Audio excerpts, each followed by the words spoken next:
لله نخاف إن شاء الله تعالى. جزاكم الله خير. Bismillahirrahmanirrahim. Assalamualaikum warahmatullahi wabarakatuh. Alhamdulillah. نحمده ونستعينه ونستغفره ونعوذ بالله من شرور انفسنا وسيئات اعمالنا من يهد الله فهو المهتد ومن يضلل فلن تجد له وليا مرشدا اشهد ان لا اله الا الله وحده لا شريك له واشهد ان محمدا عبده ورسوله اللهم صل وسلم وبارك على نبي الهدى وعلى اله واصحابه ومن والاه اما بعد. Bapak-bapak, ibu-ibu rahmat Allah Subhanahu wa taala. Innamal a'mal bil khawatim. Amalan itu dilihat dari penutupannya. Jadi terakhirnya seperti apa? Nabi SAW di 10 malam terakhir itu benar-benar menghidupkan malamnya untuk ibadah. Alhamdulillah kita diberikan waktu, kesempatan, dan malam ini juga terakhir insya Allah sampai jam 11 ya. Ini kesempatan kita.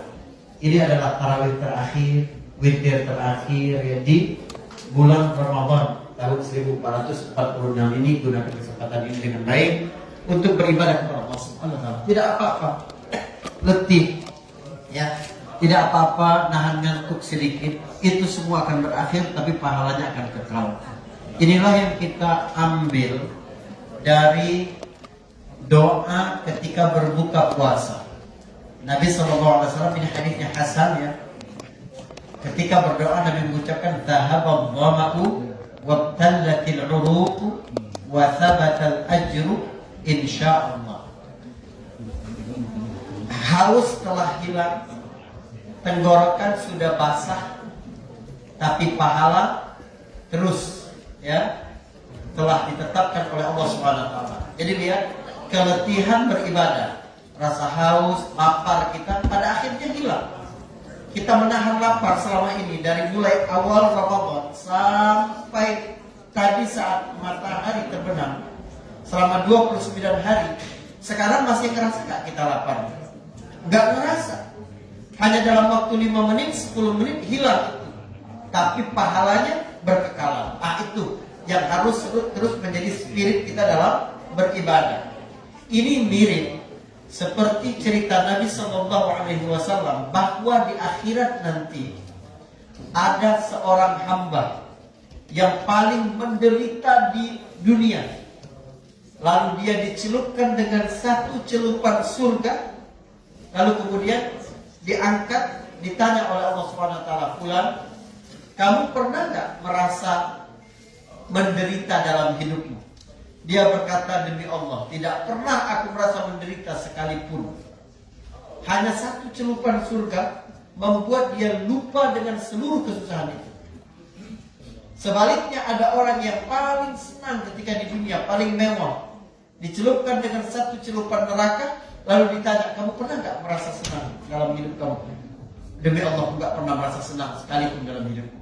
Satu celupan neraka membuat lupa segala sesuatu, kesenangan-kesenangan yang pernah dia rasakan ketika dia di dunia. Itu orang yang paling senang, bukan kita tuh.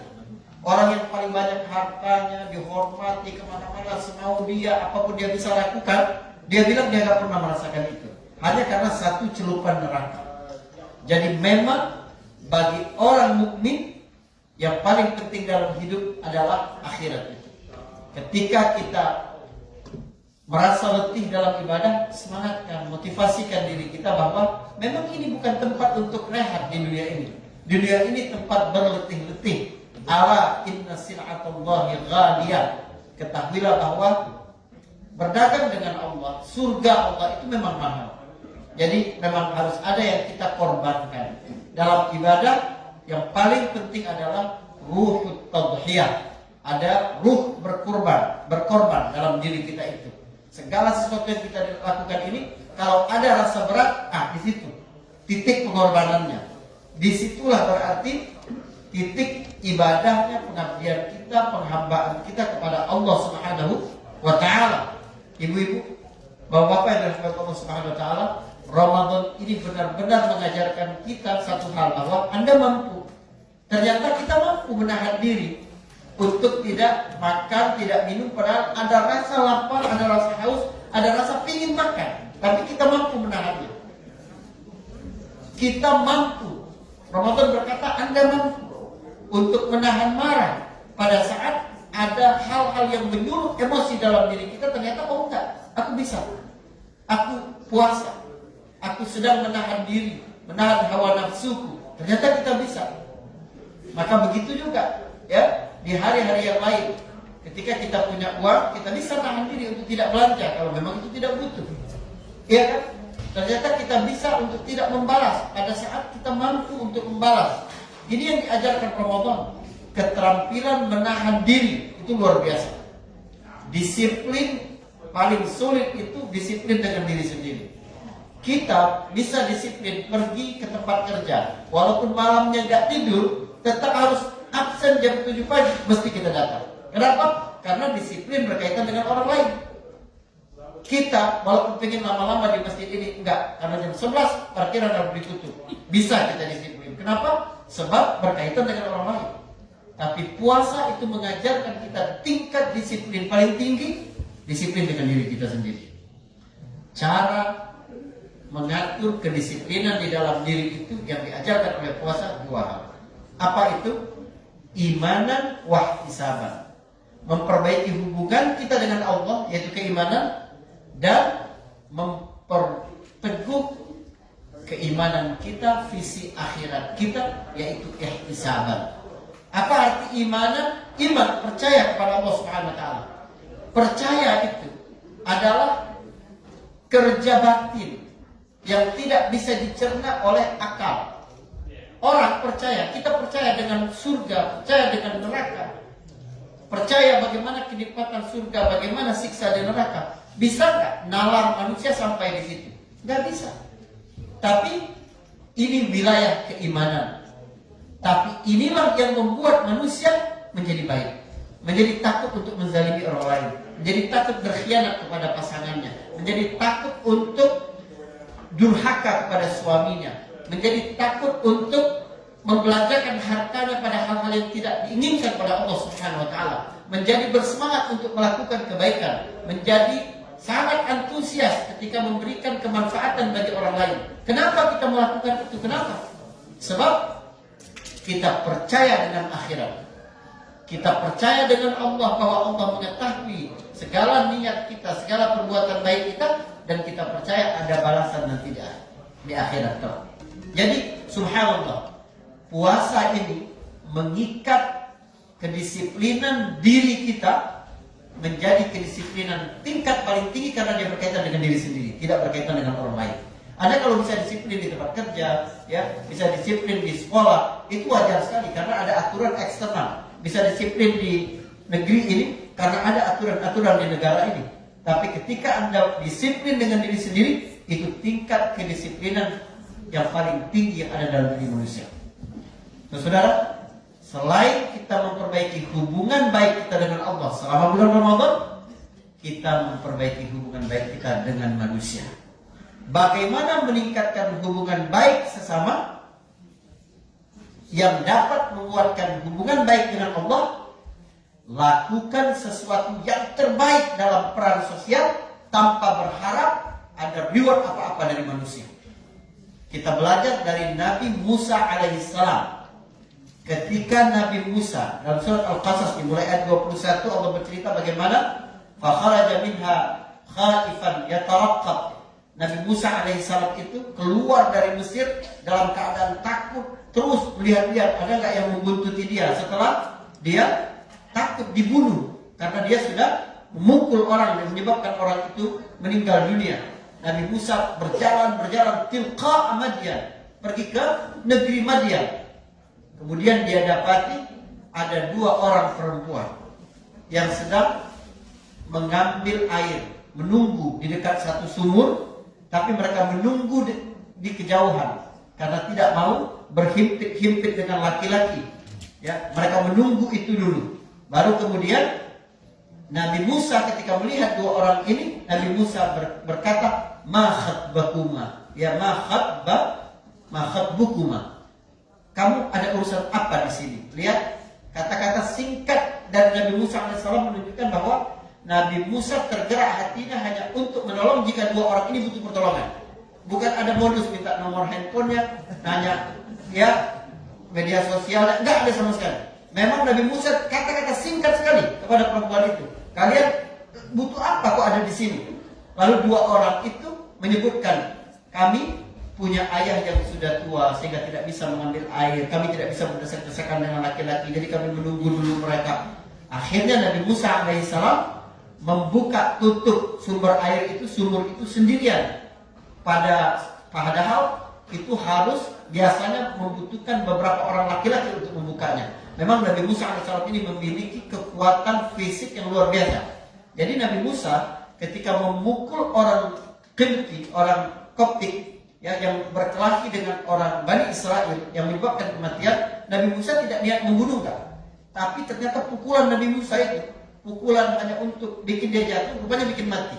Saking kuatnya ya pukulan Nabi Musa. Begitu juga dia menolong itu. Dan perempuan itu dapat mengambil air.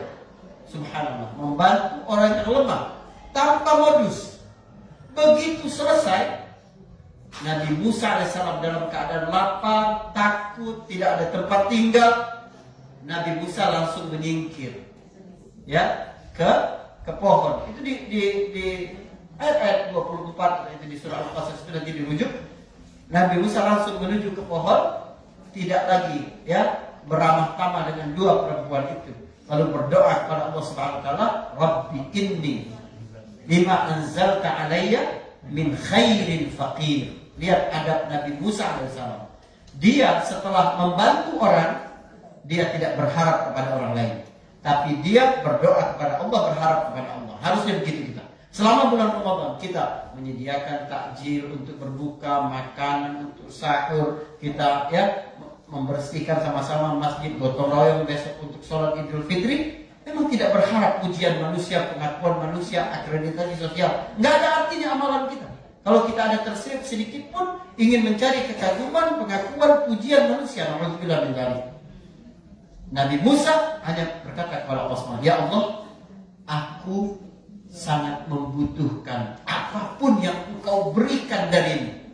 Nabi Musa dalam keadaan lapar minta makan, tapi Nabi Musa adab kepada Allah, tidak meminta, mendikte Allah Subhanahu wa taala, tapi hanya menyebut keadaannya saja. Ya Allah, aku ini butuh banget kebaikan darimu. Maksudnya apa? Lapar, minta makanan dari Allah Subhanahu wa taala. Dan Allah langsung menjawab doa Nabi Musa alaihissalam. Dia minta makanan, Allah berikan 3 hal langsung. Makanan, tempat tinggal, dan jodoh, dan istri. Subhanallah, ya semoga yang jomblo segera dapat istri. Yang kencang yang dapat istri. Amin. Yang udah punya istri ya, amin yang paling kencang. Tidak berapa lama perempuan itu datang ke Nabi Musa alaihissalam, ya, karena perempuan itu bercerita ayahnya, ayah mereka orang soleh dari Madian, ya. Ini bukan Nabi soleh sebenarnya, ada orang soleh dari Madian. Jadi dia berkata kepada ayahnya, bagus sekali kalau kamu memperkerjakan orang itu, ada yang bantu kami tadi. Akhirnya dia datang kembali kepada Nabi Musa, menawarkan kepada Nabi Musa. Nabi Musa kenapa memiliki 2 sifat utama? Qawiyun aminun, kuat, ya, berkualitas, dan amin, berintegritas. Jadi Ramadan ini juga mengajarkan kita 2 sifat itu, bahwa kita bisa menjadi lebih baik, kita bisa menjadi lebih berintegritas. Apa berintegritas? Disiplin, mengikatnya dengan diri sendiri, bukan dengan perkara-perkara di luar diri kita. Walaupun di rumah sedang sendirian di jalan, tetap kita tidak membatalkan puasa walaupun tidak ada orang yang tahu, tidak ada orang yang melihat. Kenapa? Sebab kita sudah punya keimanan yang menghubungkan kita dengan Allah SWT. Kita melakukan sesuatu atau menahan, menundanya atau mempercepat, memberi atau ya menghalangi, itu semua karena Allah SWT, bukan karena perkara-perkara di luar diri kita. Ketika kita bekerja, melakukan segala sesuatu dalam hidup ini, sentralnya adalah Allah SWT, maka kita menjadi manusia yang paling berkualitas. Allah akan datangkan, minta 1, Allah kasih 3. Allah kasih berapa, Pak? Masya Allah, 3. Minta 1, Allah kasih 3. Kasih 3 dalam kisah Nabi Musa alaihissalam, ya. Saudara Allah Subhanahu wa taala. Kemudian Ramadan ini, ya, ketika kita berada dalam keterbatasan, menahan lapar dan haus, tapi kita harus menahan emosi, Dia mengajarkan kita satu keterampilan paling penting dalam hidup. Ini penting banget. Apa? Keterampilan memaafkan keadaan dan memaafkan orang lain. Jadi ketika hidup kita itu sedang dalam posisi dan kondisi yang tidak ideal, lapar itu kan tidak ideal. Dipancing untuk marah tapi harus menahan marah, tidak ideal. Tapi kita memiliki keterampilan berdamai dengan keadaan, kemampuan untuk berdamai dengan kesalahan-kesalahan orang lain, maka kita menjadi orang yang paling lentur menghadapi segala kesulitan-kesulitan dalam hidup, sehingga kita menjadi orang yang paling bahagia pula. Maka wajarlah Nabi berkata, lis-shaimi farhatan, bagi orang puasa itu ada dua kebahagiaan ketika dia berbuka puasa, kebahagiaan ketika nanti berjumpa dengan Allah Subhanahu wa taala. Yang paling pandai memaafkan orang lain dan yang paling pandai memaafkan keadaan yang tidak ideal adalah orang yang paling ridho dengan takdir, sementara ridho adalah puncak kebahagiaan hidup seseorang. Semoga Ramadan ini mengajarkan kita, mengantarkan kita kepada puncak kebahagiaan itu, ridho dengan apapun takdir Allah Subhanahu wa taala, dapat memaafkan hal-hal yang tidak ideal dari pasangan, dari anak, dari lingkungan, dari pekerjaan, dari keadaan-keadaan yang tidak ideal. Termasuk antum punya ustadz yang tidak ideal juga. Jadi saya mohon maaf jika selama bergaul di sini ada kata-kata yang salah, ada canda yang berlebihan, ya. Mohon maaf sebesar-besarnya. Semoga Allah Subhanahu wa taala menerima seluruh amal kita di bulan Ramadan, dan mohon doa ya di sujud nanti Allah berikan kita. Bagi Allah tidak ada yang sulit. Allah berikan kita lahan parkir yang layak untuk masjid ini. Ada cara bagi Allah Subhanahu wa taala. Insyaallah ada usaha kita. Allah Subhanahu wa taala akan wujudkan keinginan ini biar lebih mudah bagi kita, tidak ada isu tentang parkir lagi, biar lebih makmur masjid kita insyaallah. Ma la yatimul wajib illa bihi fa huwa wajib. Sesuatu yang harus ada untuk menyempurnakan satu kewajiban, maka dia menjadi kewajiban pula. Insyaallah di antara usaha kita adalah doa, dan ini mungkin yang menjadi malam Lailatul Qadar di mana Allah Subhanahu wa taala mengijabah doa-doa kita. Insyaallah jangan cuma berdoa hal-hal yang rendahan untuk diri sendiri, tapi berdoalah untuk kepentingan banyak. Barakallahu fikum. Assalamualaikum warahmatullahi wabarakatuh.